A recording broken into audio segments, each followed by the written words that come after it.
నమస్తే మేడం. జనవాణి కార్యక్రమం అనేది మన పవన్ కళ్యాణ్ గారు ఒక కొత్త విధానంలో స్టార్ట్ చేసి నేరుగా ప్రజాప్రతినిధులైన ఎమ్మెల్యే గారిని, ఎంపీ గారిని, మంత్రులు కూడా ఇలా రోడ్ల మీద కూర్చోబెట్టి స్వయాన ప్రజల ఆద్యాలు తీసుకునేటట్టు సమస్య అక్కడికక్కడే పరిష్కారం అయ్యేటట్టయితే ఒక కొత్త విధానాన్ని సృష్టించారు. ఎలా అనిపిస్తుంది మేడం ఇది? గతంలోనే ఆయన ఒక ఎమ్మెల్యే కానప్పుడు, ఆయన ఒక పార్టీ అధ్యక్షుడిగా ఉన్నప్పుడు, ఒక్క ఎమ్మెల్యే కూడా తన దగ్గర లేనప్పుడు కూడా జనాల నుంచి సమస్యలను తెలుసుకోవడం కోసమే రాష్ట్ర వ్యాప్తంగా జనవాణి పెట్టారు. అది అన్ని ప్లేసుల్లో కూడా జరిగింది, మీకు కూడా తెలుసు.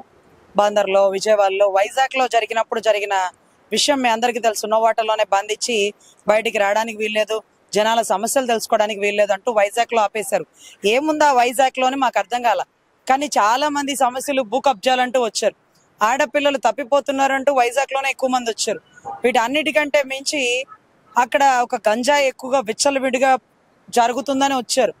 కానీ పాలిమర్ గ్యాస్ లీకేజ్ ద్వారా వచ్చిన నష్టపరిహారం సరిపడలేదు, మా బిడ్డలు కోలుకోలేదు, లేకపోతే కొంతమంది బిడ్డలు చనిపోయినాక ఇస్తానన్నది కూడా ఇవ్వలేదు అంటూ చాలా మంది వచ్చారు.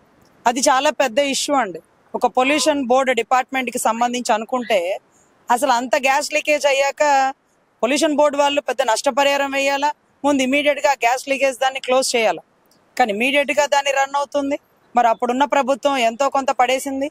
అలాగా చిల్లరేసి పడేస్తే మా ప్రాణాలు పోయినవి తిరిగి వస్తాయా అంటూ అక్కడ ప్రజలు చనిపోయిన తన బిడ్డను చూపిస్తూ తల్లి ఆవేదన పడుతూ అన్న దగ్గరకు వచ్చిన సిచ్యువేషన్ మనందరికీ తెలుసు.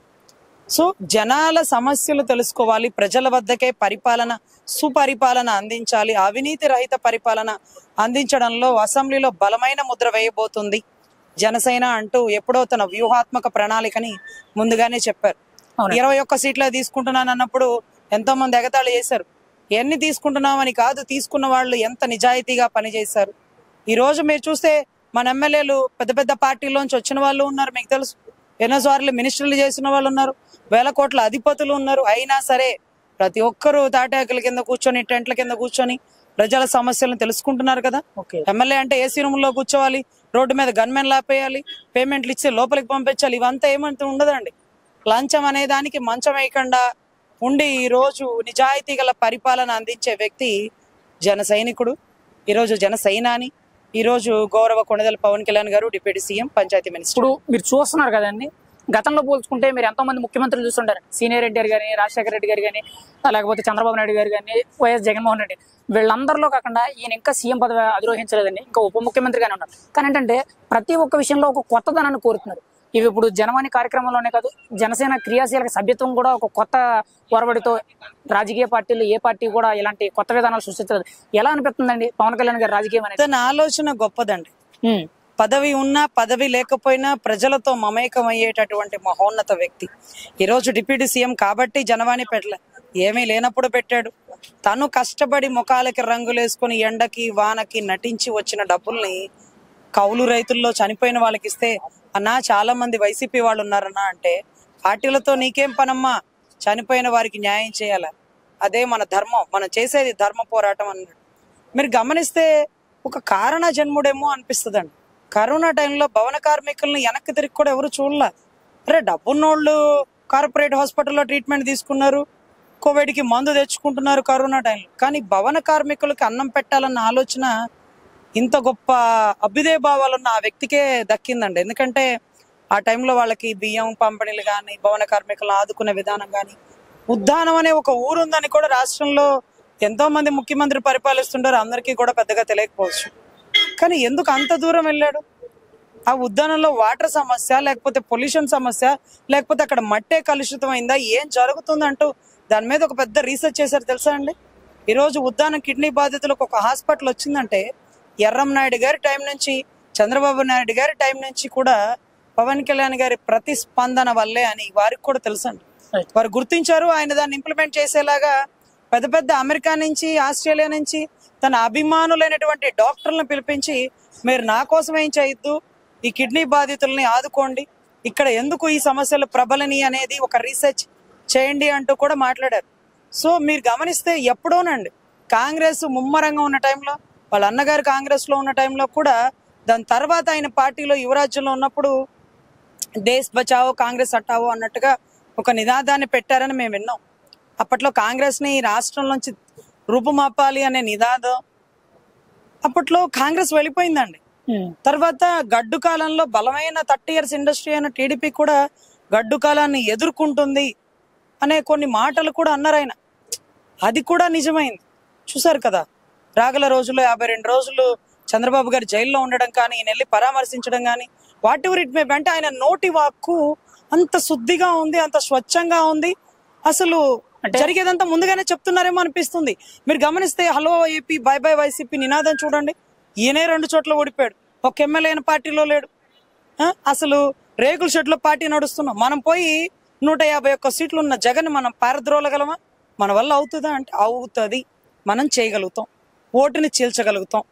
అంటే మేడం, ఇప్పుడు మీరు చెప్పిన దాన్ని బట్టి చూసుకుంటే పవన్ కళ్యాణ్ గారు ఏదైనా ఒక మాట అనుకున్నారంటే, ఏదైనా ఒక స్లోగన్ వినిపించారంటే అది ఖచ్చితంగా భూస్థాపితం చేయాలి అనేటట్టు మాట్లాడారంటే ఖచ్చితంగా అది నెరవేరేటట్టు ఉంది. ఇప్పుడు మీరు చెప్పిన వెర్షన్లో చూసుకుంటే 2014 కానీ 19 కానీ ఇప్పుడు 24 కానీ ఈ 3 వెర్షన్స్ చూసుకుంటే పవన్ కళ్యాణ్ గారు ఒక మాటలో కూడా చెప్పారండి, ఆంధ్ర రాష్ట్ర రాజకీయాల్లో మనం కీలకం కాబోతున్నాం, మనం లేనిదే ఆంధ్ర రాష్ట్ర రాజకీయాలు లేవు అన్నారు. ఈ రోజు అది నిజమైందని చెప్పుకోవచ్చు అంటారా?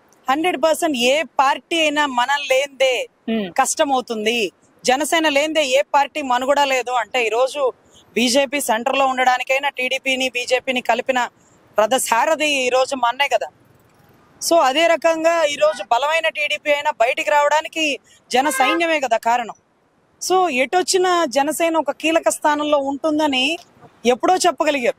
అదే రకంగా అప్పట్లో కాంగ్రెస్ ఉండదని, టీడీపీ గడ్డుకాలం ఎదుర్కొంటుందని, వైసీపీని పారరొద్దని, ఇవన్నీ కూడా ఒక మంచి మనసుతో చెప్పగలిగిన వ్యక్తి ఒక కారణ జన్ముడేనండి. ఎందుకంటే అసలు వింత ఏంటంటే 2 చోట్ల ఓడిపోయినప్పుడు జగన్ ఉద్దేశిస్తూ ఒక మాట అన్నారు, నేను ఇక్కడ అనుకుందే జరుగుతుంది, నేను అనుకున్నాను 2 చోట్ల ఓడిపోతానని, జరగలే. నువ్వు అనుకో 151 సీట్లో ఉన్న నువ్వు 1 పోయి 15లో మిగిలిపోతావని నువ్వు అనుకో, కానీ అదే జరిగిద్ది. నువ్వు ధర్మంతో పెట్టుకుంటున్నావు, జగన్ ధర్మం నిన్ను అదపాతాడానికి తొక్కిద్ది, గుర్తు పెట్టుకో. నువ్వు ధర్మంతో పెట్టుకున్నావు, అదేమైనా జరగచ్చు. నేను అనుకున్నానా 2 చోట్ల ఓడిపోతానని, జరగలే. నువ్వు కూడా అనుకోవు 151లో 1 పోతుంది అని, కానీ 1 పోయి 15 మిగిలిద్ది అనుకున్నారు. కానీ ఆ 5 పోయి 1తో మిగిలి 11గా క్రికెట్ టీమ్ గా ఉంటారని కూడా అంచనా వేయలేని పరిస్థితి. ఇంత ఆలోచన it's not an easy task అండి. వైజాగ్ లో చెప్పారు, వైజాగ్ క్లీన్ స్వీప్ అన్నాడు. మేము ఆశ్చర్యపోయాం, అరే మనమే గాజువాక్ లో గెలవలేదే, మనం వైజాగ్ ని క్లీన్ స్వీప్ చేయగలుగుతామా? అరే వాడు తలుచుకుంటే అసలు వైజాగ్ లో ఎంపీ కిడ్నాప్ అయ్యాడు, ఎంఆర్ఓ హత్య కాబడ్డాడు, అసలు వైజాగ్ లో భూములు ఆక్రమించాడు, ఋషికొండను కొల్లగొట్టాడు, వాడిని మనం ఎదుర్కొంటామా అంటే నువ్వు ధర్మంతో పెట్టుకున్నావు జగన్, నువ్వు గుర్తు పెట్టుకున్నావు, ధర్మంతో పెట్టుకున్నావు. నిన్ను అదపాతాడానికి తొక్కేది నేనే జగన్, రాకపోతే నా పేరు కొనదల పవన్ కళ్యాణే కాదన్నారు. చూడండి, మీరు గమనిస్తే అతను అసలు ఒక కాషాయం కట్టని ఒక గురూజీ స్వామీజీలుగా మాకు కనిపిస్తాడండి. ఎందుకంటే ఆయన మనస్ఫూర్తిగా అనుకుంటాడంట. ఎందుకంటే గతంలో కూడా చెప్పాడు, సినిమాలన్నీ ఫ్లాప్ వస్తుంటే ప్రజలు కోరుకునే వాళ్ళు, అన్న ఒక్క సినిమా అన్న మంచి హిట్ ఇవ్వన్నా, మేము చచ్చిపోతున్నాం అన్న, సిగ్గుతో తలెత్తుకోలేక నీకు చెయ్యాలన్నా అంటే నా కోసం కాకపోయినా నా అభిమానుల కోసం, రాష్ట్ర ప్రజల కోసం ఒక మంచి హిట్ కొట్టాలనుకున్నాను, కొట్టానన్న. అంటే అతను మనస్ఫూర్తిగా సంకల్ప సిద్ధితో ఒక మాట అనుకుంటే అది జరిగినట్టే. Clean sweep, hello AP, bye bye YCP. ఇప్పుడు మేడం చూసుకుంటే మీరు అన్నారు కదండి పవర్ పాలిటిక్స్ అన్నారు కదా, పవన్ కళ్యాణ్ గారు బిగ్గెస్ట్ ఫెయిల్యూర్ చూశారు, ఈవెన్ ఈ రోజు బిగ్గెస్ట్ సక్సెస్ కూడా చూశారు. ఎందుకంటే 21 స్ట్రైక్ పర్సెంట్ రేటేజ్ తో ఇండియాలో టాప్ 1 పార్టీ జనసేన అండి. ఈ రోజు ఆయనకి మీరు ఒక అభిమానిగా ఎలా చూస్తున్నారండి? సినిమాల్లోనే 10 ఏళ్ళుగా ఆయనకి చాలా ఫెయిల్యూర్స్ చూశారు, కానీ ఒక్క సినిమాతో ఆయన ఇండస్ట్రీ తిరగరేశారు. ఈ రోజు పాలిటిక్స్ లో కూడా 10 ఏళ్ల నిరీక్షణలో ఎటువంటి పదవి లేదు, ఏ పదవి లేదు, డైరెక్ట్ డిప్యూటీ సీఎం, 5 శాఖలకు మంత్రి, ఈ రోజు పిఠాపురం ఎమ్మెల్యే. ఎలా అనిపిస్తుందండి ఈ పవర్ పాలిటిక్స్? అసలు ఆయన పవర్ ఏంటంటారు అసలు మెయిన్ గా? సార్ వీళ్ళందరూ ఇప్పుడు ఈరోజు ఒక ఎమ్మెల్యే, పులివెందుల ఎమ్మెల్యేనే కదా. ఈరోజు మా అన్నకి పదవి ఉన్నా లేకపోయినా పేరులోనే పవర్ ఉంది. మా అన్న పేరే పవర్ స్టార్. సూపర్ స్టార్ ని చూసాం, లేకపోతే రెబల్ స్టార్ ని చూసాం, ఇంకొకళ్ళు ఎంతో మంది స్టార్స్ ఉన్నారు. కానీ ఎందుకు అలా పెట్టాల్సి వచ్చింది పవర్ అనేది? అతని పేరులోనే పవర్ ఉంది, అతని ఒంట్లోనే పవర్ ఉంది.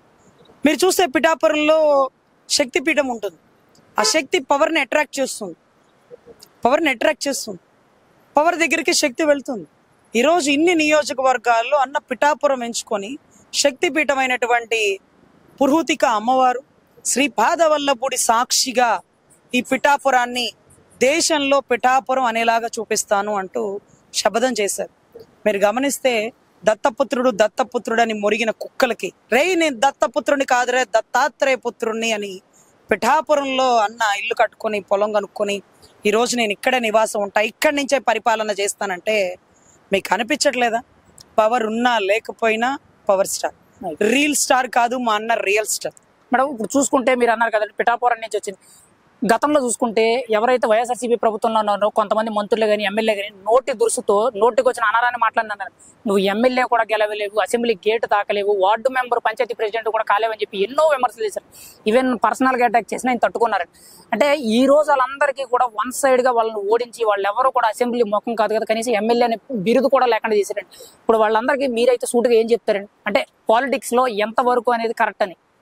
డైమండ్ రాణి అనేటువంటి రోజా గారికి మేము చెప్తామండి, మా అన్న ఏ రోజు ఇండస్ట్రీలో ఆవిడ ఏం చేసింది, ఎక్కడి నుంచి వచ్చింది, ఎలా ఉంది, ఎలా బతికింది అనేది ఈరోజు పక్క టీడీపీ వాళ్ళకి తెలియకపోవచ్చు, వైసీపీ వాళ్ళకి తెలియకపోవచ్చు, కొణదల వారి కుటుంబానికి తెలుసు, నాగబాబు గారికి తెలుసు ఆవిడ చరిత్ర, చిరంజీవి గారికి తెలుసు ఆవిడ చరిత్ర, కళ్యాణ్ గారికి డైరెక్ట్ గా తెలుసు.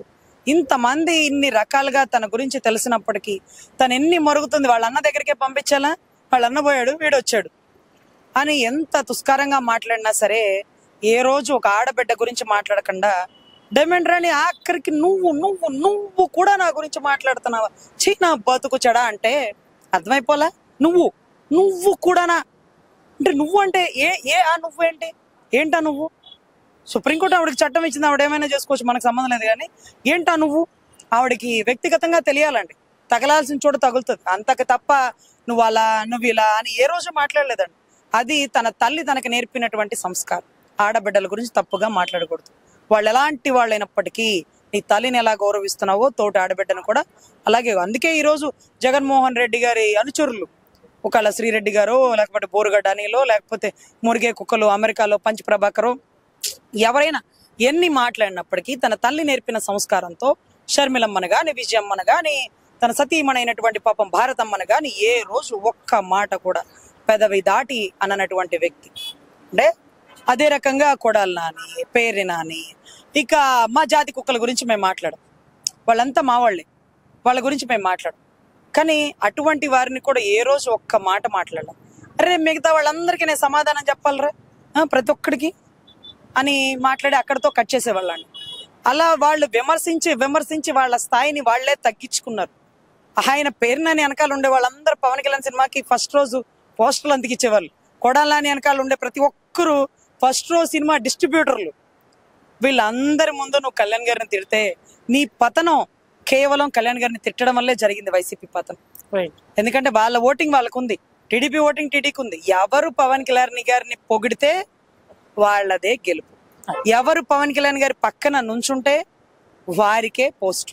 గుర్తుపెట్టుకోండి. సో ఈ రోజు వైసీపీ పతనం పవన్ కళ్యాణ్ గారిని అవమానించి ప్యాకేజ్ స్టార్ అని మురిగిన కుక్కలకి ఈ రోజు నా అన్న నిజాయితీ గల పరిపాలన, అవినీతి రహిత పరిపాలన, అసెంబ్లీలో బలమైన ముద్ర వేసి ఇదిరా ఎమ్మెల్యేల పనితనం అంటే, చూడరా ఎక్కడో కూర్చొని ఎమ్మెల్యేలు రోడ్ల మీద కూర్చోబెట్టి రాత్రి 8-9 వరకు కంప్లైంట్లు చూడాల్సిందే రేకుల షెడ్ లో ఉండి డిప్యూటీ సీఎం స్థాయికి వచ్చాడు.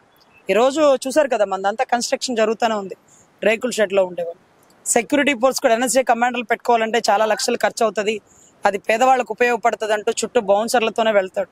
నా అన్న పడిన కష్టానికి, ఎదుర్కొన్న అవమానాలకి ఈరోజు డిప్యూటీ సీఎంఐ కాదండి 2029కి అన్న మేము అనుకున్న స్థాయిలో కూర్చోవాలని మనస్ఫూర్తిగా ఎదురు చూస్తున్నాం.